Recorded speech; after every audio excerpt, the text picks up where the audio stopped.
There's a passion here not just to create Welsh language work, but bilingual work.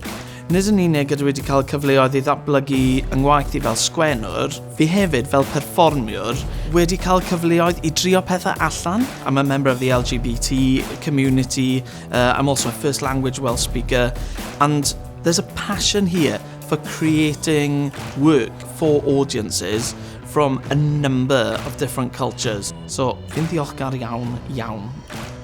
Bod lot o bobl yn meddwl falle bod y Canolfan yn rhywle sydd yn dangos darnau enfawr o waith ac musicals enfawr o balli, mae yn lle sydd yn really agored i lot o bobl gwahanol. Maen nhw'n licio meddwl i'r dyfodol, maen nhw'n licio meddwl am bobl gwahanol, a straeon gwahanol, a lleisiau gwahanol.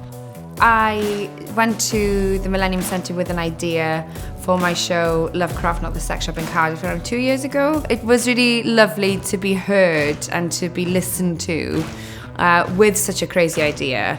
So the centre has helped me so much to get this show off the ground. Yeah, the support has been unbelievable and quite priceless.